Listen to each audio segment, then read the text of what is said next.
الحمدللہ رب العالمین والصلاة والسلام علی رسول الکریم وعلی آلہ وصحبہ اجمعین اما بعد اعوذ باللہ من الشیطان الرجیم بسم اللہ الرحمن الرحیم سیرت النبی صلی اللہ علیہ وسلم کا جو سلسلہ چل رہا تھا، کل میں نے آپ کو بتایا تھا کہ جب کفار کا تشدد مکے میں بہت زیادہ بڑھ گیا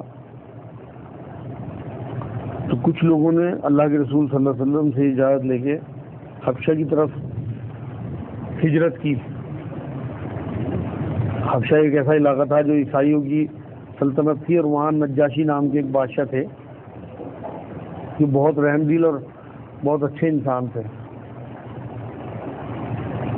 جب یہ چند مسلمان وہاں پہنچے جن میں حضرت جعفر طیار جو حضرت علی کے بڑے بھائی، اور حضرت عثمان اور ان کی وائف حضرت رقیہ رضی اللہ تعالیٰ اجمعین جو تیسرے خلیفہ ہوئے ہیں، یہ بھی اس گروپ میں تھے۔ حضور اکرم صلی اللہ علیہ وسلم کے داماد بھی تھے اور حضور کی بیٹی بھی ساتھ میں تھی۔ تو یہ حبشہ پہنچے اور وہاں جو نجاشی تھے ان کی دربار میں پیش ہوئے، اور انہوں نے انہیں بات سن کے ان کی ساری اور جگہ دی انہیں اپنے پاس رہنے کی اپنی سلطنت میں، اور بہت ان کی آؤ بھگت کی، بہت محبت کی، کیونکہ وہ مطلب مہمان نواز انسان سے بہت اچھے۔ اس وجہ سے پیچھے جب مکے میں کفار کو پتہ لگا کہ اس طرح ایک پورا گروپ جو ہے ان نجاشی کے پاس پہنچ گیا اور حفاظت کے ساتھ وہاں سکون سے رہ رہے، تو یہ بہت جلد بھن گئے بہت زیادہ، اور انہوں نے ایک وفد تیار کیا اور نجاشی کے دربار میں اپنا بھی ایک وفد بھیجا، اور وہاں جا کے ان لوگوں کی شکایت کی کہ اس طرح سے نیا دین لے کے آ رہے، یہ محمد صلی اللہ علیہ وسلم پہ ایمان لیا ہے، اور وہ ہمارے تمام پچھلے معبودوں کا انکار کر کے، پچھلے تمام بتوں کو نفی کر کے نیا دن جو ہمارے باپ داداؤں کا چلایا دین آ رہا ہے، اس سے ان سب لوگوں کو ہٹا دیا انہوں نے، اور یہ لوگ باغی ہو گئے اپنے دین سے، مطلب ہم لوگوں سے۔ تو انہوں نے حضرت جعفر رضی اللہ تعالیٰ عنہ کھڑے ہوئے اس دربار میں ان کا جواب دینے کے لیے۔ جب نجاشی نے پوچھا تو انہوں نے سورہ مریم کی تلاوت کی شروع سے، اور سورہ مریم سنتے سنتے نجاشی کے آنکھوں میں آنسو آ گئے، اتنے آنسو کہ اس کی داڑھی مبارک جو تھی وہ بھیگ گئی پوری کی پوری، اور وہ کہنے لگے کہ یہ واقعی اللہ کا کلام ہے۔ موسیٰ علیہ السلام نے توریت میں جو کلام اللہ نے موسیٰ کو دیا وہی اس سے بالکل ملتا جلتا کلام ہے، یہ آسمانی کلام ہے، اور جو حضرت مریم اور حضرت عیسیٰ کا جو واقعہ اس میں بیان ہوا ہے وہ توریت شریف میں اسی طرح سے ہے، اور وہ سچے نبی ہیں اور تم ان کے سچے فالوور ہو۔ حضرت جعفر نے انہیں بتایا کہ وہ جب سے آئے ہیں ہم اس سے پہلے بے انتہا وحشی انسانوں میں تھے، نہ ہمارے دین کا کچھ پتہ تھا، نہ ہمیں حرام حلال کا پتہ تھا۔ انہوں نے آ کے ہمیں حلال سکھایا، انہوں نے آ کے ہمیں طہارت سکھائی، پاکی سکھائی، نیکی سکھائیں، اور ہمارے غصے اور ہمارے تشدد سب ختم کر دیے۔ تب نجاشی بہت خوش ہوا، اور انہوں نے جو ہے انہیں کہا کہ آپ لوگ یہاں رہے سو۔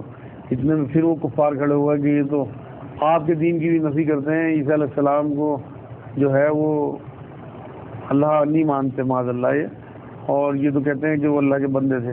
تو نجاشی نے پھر ان سے پوچھا، تو جعفر رضی اللہ تعالیٰ عنہ کھڑے ہوئے پھر یہ بات کہی کہ سورہ مریم کی ہی تلاوت فرمائی، اور اس میں جس طرح سے ان کا ذکر تھا عیسیٰ علیہ السلام کا اور حضرت مریم کا، تو نجاشی نے وہ پورا ذکر سنا اور کہنے لگے بالکل جیتو ذکر جو ہے اس توریت میں ہے کہ یہ اللہ کے بندے ہیں، اور مریم علیہ السلام جو ہیں ان کے بطن میں اللہ کے کلمہ کن سے یہ پیدا ہوئے تھے بطن میں، اور انہی کے پیٹ سے پیدا ہوئے بنا کسی باپ کے، اور اللہ کی قدرت کی نشانیوں میں سے ہیں۔ یہ توریت شریف میں ان کا پورا ذکر ہے، اور میں مطمئن ہوں کہ تم سچے دین پہ ہو۔ اور جو کفار نجاشی کو خوش کرنے کے لیے بہت بڑے بڑے تحفے اور بہت سارا سامان لائے تھے، وہ سب انہوں نے نجاشی نے ان کا واپس کر دیا، انہیں واپس بھیج دیا مکے، اور ان لوگوں کو بہت زیادہ تحفے وغیرہ دیے اور انہیں اپنے پاس رکھا، اور یہ کہا کہ تم لوگ سچے دین پہ ہو، اور جو تمہارے رسول صلی اللہ علیہ وسلم ہیں وہ سچے رسول ہیں۔ اگر میرے اوپر بادشاہت کا اتنا بڑا بوجھ نہ ہوتا تو میں خود جاتا اور لوٹا پکڑ کے ان کا وضو کراتا، اور بہت زیادہ ان کی پھر آؤ بھگت کی جب اسے اندازہ ہو گیا کہ یہ سچے رسول ہیں اور اپنے پاس رکھا. پھر یہ لوگ یہیں سے مدینے گئے. بعد میں جب حضور اکرم صلی اللہ علیہ وسلم تک یہ بات پہنچی تو حضور بہت خوش ہوئے کہ ایک ہمیں ایسا ٹھکانہ مل گیا جہاں حفاظت بھی ہے لوگوں کی اور وہ بھی ہے. یہ بتاتا چلوں میں یہاں پہ کہ جب نجاشی کی ڈیتھ ہوئی تو حضور نے غائبانہ نماز مکہ مکرمہ میں ان کی کرائی تھی جب ان کی ڈیتھ ہو گئی. تو اس کا مطلب وہ ایمان میں آ چکے تھے. یہاں مکے میں اب بھی تشدد جاری تھا. یہ حضرت ابوبکر صدیق جو تھے جب حضور اکرم صلی اللہ علیہ وسلم کے سائے کی طرح ساتھ رہتے تھے جہاں بھی حضور جاتے تھے, کیونکہ حضور صلی اللہ علیہ وسلم کو قتل کرنے کے چکر میں وہاں کے کفار تھے مکے کے. تو ایک دن ایسا ہوا کہ یہ کچھ کفار کے سردار جو ہیں یہ مسجد الحرام میں بیٹھے ہوئے باتیں کر رہے تھے کہ اس نے ہمارا سارا دین خراب کر دیا محمد صلی اللہ علیہ وسلم نے, اور ہمیں مطلب ذلیل و خوار ہونا پڑ رہا کہ ہمارے بچے ہماری عورتیں ہم سے ٹوٹ کے ان کی طرف جا رہی, کیونکہ اس ٹائم تک لوگ جو ہیں وہ 38-39 لوگ ایمان میں آ چکے تھے جب تک. تو یہ ذکر کر ہی رہے تھے کہ حضور اکرم صلی اللہ علیہ وسلم تشریف فرما ہوئے ایک دم مسجد الحرام میں انٹر ہوئے. تو کیونکہ 8-10 لوگ تھے, انہوں نے غصے میں کھڑے ہو کے حضور اکرم صلی اللہ علیہ وسلم کے گلے میں ایک چادر ڈالی اور ایک طرف سے ایک نے اور ایک طرف سے ایک نے کھینچنا شروع کر دیا. حضور اکرم صلی اللہ علیہ وسلم کی آنکھیں مبارک باہر آ گئی, مطلب دم گھٹنے لگا. کسی نے جا کے بھاگ کے حضرت ابوبکر صدیق کو بتایا. حضرت ابوبکر صدیق بھاگے ہوئے آئے, حضور اکرم صلی اللہ علیہ وسلم کی حالت دیکھ کے تڑپ گئے اور پھر ان لوگوں کو دھکا دیا اور چادر سے ان کی گردن چھڑائی اور یہ بولے کہ تم ایسے آدمی پہ ظلم کر رہے ہو جو دین بتاتا ہے, صرف یہ کہتا ہے کہ ایک اللہ کی عبادت کرو, سارے تمہارے بونڈر ختم کرنے کو کہتا ہے. تو اتنی بات کہنی تھی. حضرت ابوبکر صدیق کو سب نے پکڑ لیا اور حضور اکرم صلی اللہ علیہ وسلم کو چھوڑ دیا اور پھر ان کی اتنی پٹائی کی کہ وہ وہیں بے ہوش ہو گئے.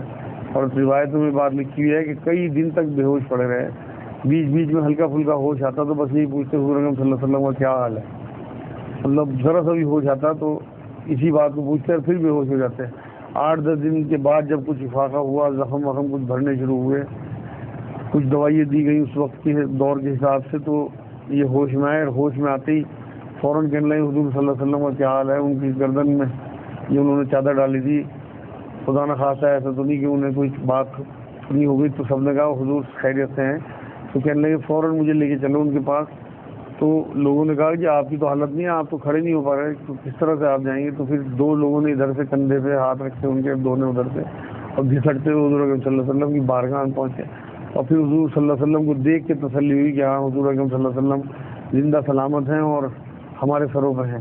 پھر انہیں صبر آیا. حضور اکرم صلی اللہ علیہ وسلم بھی تڑپ گیا ان کی حالت دیکھ کے ابوبکر صدیق کی. اس کے بعد حضرت ابوبکر صدیق سے اس معاملے کے بعد جو ہے انہوں نے حضور اکرم صلی اللہ علیہ وسلم سے چاہا کہ میں بھی حبشہ چلا جاؤں. اجازت چاہیے, حضور نے اجازت دے دی. تو وہ مکہ مکرمہ سے نکل گئے اور ابھی تھوڑے سے فاصلے پہ نکلے تھے, 4-5 منزلیں طے کی تھی. تو ایک کفار کا ایک سردار تھا, مالک نام تھا. اس نے دیکھا ابوبکر صدیق صاحب, وہ بڑا متاثر تھا ان سے کہ ایسا آدمی کہ بہت مدد کرتے ہیں لوگوں کی, کیونکہ حضور صلی اللہ علیہ وسلم پہ ایمان لانے کے بعد ہی انہوں نے بہت سارے ایسے غلام اور لونڈی تھی جنہیں خرید لیا, ان سے آزاد کر دیا. اپنا بہت مال حضور صلی اللہ علیہ وسلم پہ خرچ کیا, اور ویسے بھی مکے کے غریبوں پہ بہت مال خرچ کرتے تھے. یہ لکھا ہوا ہے روایتوں میں کہ جب وہ ایمان میں آئے تو 40,000 درہم تھے. درہم کا مطلب آج کے کئی لاکھ روپے بیٹھتے ہیں. وہ سب حضور صلی اللہ علیہ وسلم کی بارگاہ میں پیش کرتے تھے کہ حضور آپ جیسے مرضی انہیں استعمال کریں. جب اس نے مالک نے دیکھا سردار نے کہ یہ اس طرح سے مکے چھوڑ کے جا رہے, تو پوری وجہ پوچھی. تو انہوں نے بتایا کہ اس طرح سے بھائی بہت تشدد بڑھتا جا رہا ہے, اب میں حبشہ کی طرف جا رہا ہوں. تو اس نے کہا کہ میں تمہیں امان دیتا ہوں, اور وہ انہیں اپنی امان میں مکے لے آیا ان کے گھر تک, اور گھر پہ چھوڑ کے تمام قبیلے کے لوگوں کو خبر کرا دی کہ میں نے ابوبکر صدیق کو امان دی. تم ایسے آدمی پہ ظلم کر رہے ہیں کہ جو صرف اور صرف اندیکھی آخرت کے لیے اپنا مال خرچ کرتا ہے, لوگوں کو آزاد کراتا ہے, لوگوں کے کام آتا ہے, لوگوں کی حفاظت کرتا ہے. تو لوگوں کی سمجھ میں آ گئے, انہوں نے ان کی امان قبول کر لی, لیکن اس شرط کے ساتھ کہ یہ قرآن نہیں پڑھیں گے. دراصل یہ ابوبکر صدیق صاحب جب قرآن پڑھتے تھے, جتنا بھی قرآن نازل ہوا تھا, تو اچھی خاصی بلند آواز میں پڑھتے تھے اور رکت طاری ہو جاتی تھی, رونے لگتے تھے قرآن پڑھتے پڑھتے. تو آس پاس کی جو عورتیں تھیں کفار کی اور لڑکے وہ اپنے چھتوں پہ چھجوں پہ کھڑے ہو کے اور ان کی قرآن کو سنتے تھے، مطلب ان پہ لرزہ طاری ہوتا تھا. تو یہ بات کفار کو پسند نہیں تھی. انہوں نے یہ بات مالک کے سامنے رکھی کہ ہم اس شرط پہ آپ تمہاری جو ہے وہ پناہ جو تمہاری امان قبول کرتے ہیں کہ یہ قرآن نہیں پڑھیں گے، اگر پڑھیں گے تو خاموشی سے اپنے گھر میں پڑھیں گے. حضرت صدیق نے یہ بات مان لی. اس کے بعد ایک اپنے گھر کے سامنے ایک مسجد تعمیر کرائی اور کچھ دن تو اپنے گھر میں خاموشی سے انہوں نے قرآن پڑھا. لیکن اس کے بعد پھر وہی اپنا جو دل میں ولولہ اٹھا اور مسجد جو تعمیر کرائی وہ پہلی مسجد تھی اسلام کی، مکہ مکرمہ میں ہے، میں آپ کے دیکھ کے آیا تھا. وہ مسجد بازار میں ہی ہے اب تو وہاں پہ انہوں نے بیٹھ کے تلاوت کرنی شروع کی اور باواز بلند. آس پاس سے پھر لوگ اکٹھے ہوئے اور جھومنے لگے ان کی تلاوت سے. تو کچھ کفار نے مالک کو خبر کر دی جس نے امان دے رکھی تھی، پناہ دے رکھی تھی. تو وہ آئے، انہوں نے کہا کہ آپ نے خلاف ورزی کیا وعدے کی اور میں اپنی پناہ ہٹا لوں گا. تو وہ کہنے لگے میں نے تو شروعات اسی لیے کی کہ میں کسی کافر کی پناہ میں رہنا نہیں چاہتا، میرے لیے اللہ اس کے رسول کی پناہ ہی کافی ہے. تو وہ اپنی پناہ ختم کر کے چلا گیا. اس کے بعد وہ سکون سے اپنے گھر میں رہ اور جا کے تھوڑی دیر کے بعد پورا کا پورا واقعہ حضور اکرم صلی اللہ علیہ وسلم کی بارگاہ میں سنایا جا کے. تو حضور نے انہیں تسلی دی کہ اللہ کی طرف سے مجھے اشارہ آ گیا ہے کہ اب ہمیں ہجرت کرنی ہے، تم جلدی نہ کرو، تھوڑا سا ویٹ کرو، جب تک واضح اشارہ نہ آ جائے جب تک ہم ہجرت کے لیے نہیں نکل سکتے. اور لوگوں کو نکالنا شروع کر دیا. ہم لوگ بھی بہت جلدی تم میرے ساتھ ہجرت کو جاؤ گے. مطلب حضور اکرم صلی اللہ علیہ وسلم نے انہیں کہا. حضرت صدیق اس بات سے خوش ہو گئے کہ ہجرت جو ملے گی مجھے وہ حضور اکرم صلی اللہ علیہ وسلم کے ساتھ ملے گی. یہ بہت بڑی سعادت کی بات تھی. تو انہوں نے بلکہ 2 اونٹنی خرید کے انہیں فربے کرنا شروع کر دیا جس سے کہ وہ تیز دوڑیں اور پھر جلدی جلدی ہجرت کا جو فاصلہ ہے وہ پورا ہو جائے. تو یہاں یہ ابوبکر صدیق صاحب جو ہیں یہ حضور اکرم صلی اللہ علیہ وسلم کے کہنے پہ پھر رکے. اتنے میں جو ابو طالب صاحب جو حضور اکرم صلی اللہ علیہ وسلم کے چچا تھے اور بہت زیادہ ان کی کفالت اور حفاظت کرتے تھے، کفار جو ہیں وہ بار بار حملہ کرنے کی سوچتے تھے لیکن ابو طالب کی وجہ سے رک جاتے تھے کیونکہ وہ قریش کے سرداروں میں تھے اور انہیں پتہ تھا کہ بنو ہاشم سے پورا ایک یہ فساد شروع ہو جائے گا اور جو مدت تو چلے گا اور ہماری پشتوں تک یہ لڑائی ہوگی. پھر آخر میں آگے انہوں نے ایک دن یہ کہہ دیا ابو طالب سے کہ یا تو آپ محمد صلی اللہ علیہ وسلم کو اس کام سے روک دو، نہیں تو انہیں ہمارے حوالے کر دو، نہیں تو اب ہم آپ سے لڑیں گے، ہم نے سب نے طے کر لیا. تو یہ ابو طالب صاحب بہت زیادہ پریشان ہو گئے اس بات سے کیونکہ انہیں اب تک یہ اندازہ نہیں تھا کہ یہ کفار جو ہیں اتنی جرأت کر لیں گے کہ میرے سامنے آگے لڑنے کی بات کریں گے. تو حضور اکرم صلی اللہ علیہ وسلم کے پاس پہنچے اور انہوں نے پھر یہ بات رکھی کہ محمد اگر تم چاہو تو عرب کی سب سے حسین عورت تمہاری نگاہ میں دے دیں، اگر تم چاہو تو تمہیں اگر منصب چاہیے، کوئی سرداری چاہیے تو ہم تمہیں پورے قبیلے کا جتنے بھی قبیلے ہیں ان سب کا ایک سردار بنا دیں اکٹھا کر کے. اگر تمہیں مال چاہیے تو جتنا مال تم چاہو اتنا ہم تمام قبیلوں سے اکٹھا کر کے سونا اور چاندی وہ تمہارے لیے پیش کر دیں گے. حضور اکرم صلی اللہ علیہ وسلم کا جملہ وہاں پہ یہ تھا کہ اگر تم میرے ایک ہاتھ پہ سورج اور ایک ہاتھ پہ چاند بھی رکھ دو تب بھی میں اپنے مشن سے نہیں ہٹوں گا. ابو طالب صاحب نے سب یہ باتیں جب حضور کو بتائیں، حضور کا جب جواب سنا تو پھر یہ انہیں خطرہ ہوا کہ تو حضور اکرم صلی اللہ علیہ وسلم کو خدا نہ خواستہ قتل نہ کر دیں. انہیں محبت بہت تھی حضور سے اور بنو ہاشم کے پورے خاندان پہ بات آ چکی تھی کیونکہ وہ کہہ گئے تھے کہ ہم پورے قبیلے سے لڑیں گے. تو انہوں نے ایک گھاٹی تھی اس میں پناہ لی پورے خاندان کے ساتھ. ابو طالب صاحب نے مکے کے پاس میں شیب ابو طالب کہلاتی ہے، وہ 3 سال وہاں پہ بنو ہاشم نے گزارے ہیں. اب آپ اندازہ لگائیے کہ وہاں پہنچنے کے بعد کفار نے یہ کیا کہ تمام جتنے بھی تاجر تھے سب کو منع کر دیا کہ کوئی وہاں کسی قسم کا کوئی راشن نہ جانے دے. مطلب قطع تعلق تمام رشتہ داروں سے ان کے کہہ دیا گیا کہ کسی کا کوئی تعلق نہیں ہوگا، کسی فنکشن میں کسی معاملے میں انہیں بلایا نہیں جائے گا. یہ پورا کا پورا بنو ہاشم جتنا پورا خاندان تھا وہ اس گھاٹی میں رہا. وہ چاہتے تھے کہ یہ اپنے آپ گل سڑ کے مر جائیں تمام لوگ، اور یہ ہوا بھی وہاں پہ کہ اتنی شدت کے ساتھ وہاں زندگی گزری ہے. حالانکہ بنو ہاشم میں سے نہیں تھے ابوبکر صدیق صاحب، لیکن کیونکہ حضور اکرم صلی اللہ علیہ وسلم کے ساتھ سائے کی طرح رہتے تھے تو خود اختیار کیا وہ جو ان کے ساتھ کا معاملہ تھا کہ اس گھاٹی میں بھی پہنچ گئے ابوبکر صدیق ان کے ساتھ اور وہاں پہ لائف گزارنی شروع کر دی. تمام تر لوگوں کو کاٹ دیا گیا اور پورے جتنے بھی قبیلے تھے ان سب سے ایک پرچہ لکھوا لیا گیا کہ کسی کا کوئی تعلق جو ہے وہ حضور اکرم صلی اللہ علیہ وسلم سے نہیں ہوگا، اور اللہ کی اور تمام بتوں کی قسم کھلوا کے نیچے سب سے سائن کرا لیے گئے، اور جو پورا پرچہ لکھوا کے وہ کعبے پہ چپکا دیا گیا کہ کوئی ان سے کوئی تعلق نہیں رکھے گا، نہ کوئی وہاں کھانا لے کے جا سکتا ہے، نہ کوئی وہاں راشن پہنچ سکتا ہے۔ تو پھر وہاں پہ یہ لکھا ہوا ہے روایتوں میں کہ وہاں بچوں نے چمڑے جو ہیں وہ ابال ابال کے چوس چوس کے زندگی گزاری ہے، پیڑوں کے پتے اور پھل کھا کے اور ٹہنیاں اور جڑیں کھا کے زندگی گزاری ہے۔ 3 سال جو ہے وہ بڑے مشکل سے کٹے۔ اس کے بعد ایک بار حضور اکرم صلی اللہ علیہ وسلم کو وحی کے ذریعے اللہ نے یہ بات بتائی کہ وہ جو پرچہ، وہ جو رکا انہوں نے لکھا تھا وہ کعبے پہ جو لٹکا ہوا ہے اسے کیڑے نے کھا لیا، پورے کے پورے کاغذ کو، صرف جہاں اللہ کا نام لکھا ہوا تھا وہ نام بچا ہوا ہے، اللہ کا باقی پورا کاغذ جو ہے وہ کیڑے نے کھا لیا۔ ابو طالب صاحب اس وادی سے باہر نکلے اور آگے کفار کو بلایا اور یہ کہا کہ دیکھو اس طرح سے محمد نے یہ بات بتائی ہے کہ وہ پورا کا پورا کاغذ کیڑوں نے کھا لیا، اور اسے وحی کے ذریعے یہ بات اللہ کی طرف سے آئی ہے۔ اگر یہ بات سچی ہوئی تو پھر تو تم ہمارے ساتھ یہ رویہ چھوڑ دو فتح طیبی کا اور ہمیں یہاں سے نکالو، اور اگر یہ جھوٹی بات ہوئی تو ہم محمد کو تمہارے حوالے کر دیں۔ یہ لاسٹ چانس ہے، اگر یہ بات محمد کی غلط نکلی تو ہم ان کو تمہارے حوالے کر دیں، تم ان کے ساتھ جو مرضی سلوک کرنا۔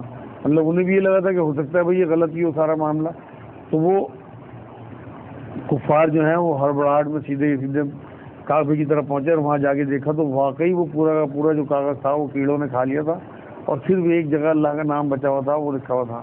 تو جب یہ بات ان کے سامنے آئی تو ان کا پھر کچھ ٹھنڈا ہوا معاملہ غصے کا، اور انہوں نے پھر وہ جو پابندیاں تھیں وہ ہٹا دیں، اور حضور اکرم صلی اللہ علیہ وسلم اور تمام ان کا خاندان جو ہے وہ باہر آ گیا۔ اس کے بعد حضور اکرم صلی اللہ علیہ وسلم نے رات میں دعا کی اللہ سے کہ اللہ، ایک تو عمر بن خطاب اور ابو جہل جو تھا نا، ابو جہل بن ہشام، ان کے بارے میں کہ ان میں سے کوئی مجھے ایک دین کی فروغ کے لیے دے دے، مطلب وہ کلمہ پڑھ لیں اور کسی طرح سے، کیونکہ وہ بہت طاقتور سردار تھے دونوں۔ تو اللہ نے حضور اکرم صلی اللہ علیہ وسلم کی دعا قبول کر لی۔ اگلے دن کعبے کے ارد گرد یہ کفار اکٹھے ہوئے، اور انہوں نے ان میں سے جو ابو جہل بن ہشام تھا اس نے اعلان کیا کہ جو محمد کی گردن مجھے لا کے دے گا میں اسے 100 اونٹ اور کئی ہزار بکریے اور بہت سارا مال دینار کچھ اس نے اعلان کیا۔ تو حضرت عمر رضی اللہ تعالیٰ عنہ اس ٹائم تک ایمان میں نہیں آئے تھے، عمر بن خطاب وہ کھڑے ہوئے اور کہا کہ میں لا کے دوں گا۔ تو وہ انہیں کعبے کے اندر لے گیا اور پھر بتوں کی قسم کھلوائی ان سے، اور خود بھی قسم کھائی کہ اگر تم لے آئے تو میں یہ چیزیں جو میں نے باہر کہی ہیں لوگوں کے بیچ میں یہ انعام کے طور پہ تمہیں دوں گا۔ تو حضرت عمر رضی اللہ تعالیٰ عنہ نے وہ قبول کر لیا، اور پھر ننگی تلوار لے کے گھوڑے پہ بیٹھ کے نکلے ہیں۔ راستے میں ایک نعیم بن عبداللہ نام کے صحابی جو حضور اکرم صلی اللہ علیہ وسلم پہ ایمان لے آئے تھے، انہوں نے حضرت عمر کو روکا اور پوچھا عمر کہاں جا رہے ہو؟ تو حضرت عمر رضی اللہ تعالیٰ عنہ بولے کہ آج محمد کی گردن اڑانے جا رہا ہوں اور اتنا انعام ملے گا۔ تو جو نعیم بن عبداللہ رضی اللہ تعالیٰ عنہ تھے انہوں نے کہا کہ ان کی گردن کیا اڑاؤ گے تم؟ ابھی تو پہلے اپنے گھر میں ہی دیکھ لو کہ تمہاری بہن اور بہنوئی جو ہیں وہ ایمان میں آ چکے اور وہ کلمہ پڑھ چکے ان کا، تو انہیں خطرہ ہوا کہ یہ بھی کہیں کلمہ پڑھے۔ نہیں، تو نے تو کلمہ نہیں پڑھ لیا، پہلے تو تیری گردن اڑاؤں میں؟ تو انہوں نے کہا کہ نہیں، میں تو اپنے آباء و اجداد کے دین پہ ہوں۔ روایتوں میں لکھا انہوں نے یہ نیت کر لی کہ میں ابراہیم علیہ السلام اور اسماعیل علیہ السلام کے دین پہ ہوں۔ تو تھے وہ صحابی۔ تو یہ پھر وہاں سے انہوں نے اپنی بہن کے گھر کا رخ کیا، رسول اکرم صلی اللہ علیہ وسلم کے پاس جانے کے بجائے اپنی بہن کے گھر پہنچے۔ وہاں جب پہنچے ہیں تو وہاں ایک خباب نام کے صحابی رضی اللہ تعالیٰ عنہ انہیں سورہ طٰہٰ جب یہ تازی نازل ہوئی تھی وہ یاد کرا رہے تھے ان کی بہن کو اور ان کے بہنوئی کو۔ حضرت عمر دہاڑتے ہوئے اندر پہنچے ہیں تو یہ چھپ گئے خباب صاحب، اور قرآن شریف کے جتنا بھی اس ٹائم نازل ہوا تھا جو بھی حصہ وہ بھی چھپا دیا۔ تو نعیم بن عبداللہ نے بات کہی تھی کہ اگر تمہیں ان کے ایمان کی پہچان کرنی ہے تو تمہارا ذبیحہ وہ نہیں کھائیں گے، مطلب مشرک ہو کافر ہو تو اس لیے تمہارا جو گوشت ہوگا کاٹا ہوا وہ نہیں کھائیں گے۔ تو انہوں نے جاتے سب سے پہلے یہ کیا کہ ایک بکری کا بچہ لیا، اسے ذبح کر کے اور اس کا گوشت جو ہے وہ کہا کہ اسے پکا کے مجھے بھی کھلاؤ خود بھی۔ تو انہوں نے صاحب منع کر دیا کہ ہم تو یہ ذبیحہ نہیں کھا سکتے۔ تو انہیں شک ہوا، انہوں نے کہا کہ تم لوگ دونوں کیا سن رہے تھے ابھی؟ تو انہوں نے کہا وہ تمہارے مطلب کی چیز نہیں ہے جو ہم سن رہے تھے کہ تم محمد پہ کلمہ پڑھ چکے، محمد پہ ایمان لا چکے کہ ہاں۔ اب انہوں نے انہیں مارنا شروع کیا. سب سے پہلے اپنی بہن کو بہت مارا، ان کا ماتھا تک پھٹ گیا اور آنکھ کے نیچے بہت چوٹ آئی، لیکن وہ مارتے جا رہے تھے اور وہ یہ کہتی جا رہی تھی کہ تم ہمیں جان سے بھی ختم کر دو گے تب بھی ہم اپنے ایمان سے نہیں ہٹیں گے. ان کی بہن جب وہ تھک گیا اور انہوں نے دیکھی اپنی بہن کی حالت اور یہ دیکھا کہ یہ شخص سے مس نہیں ہوگی، بہنوئی کو بھی مارا اور بہن کو بھی مارا. اس کے بعد وہ ایک کونے میں بیٹھ گئے، ہانفنے لگے. اس کے بعد پھر یہ بولے کہ اچھا تم یہ بتاؤ کہ تم کیا سن رہے تھے، مجھے بھی سناؤ.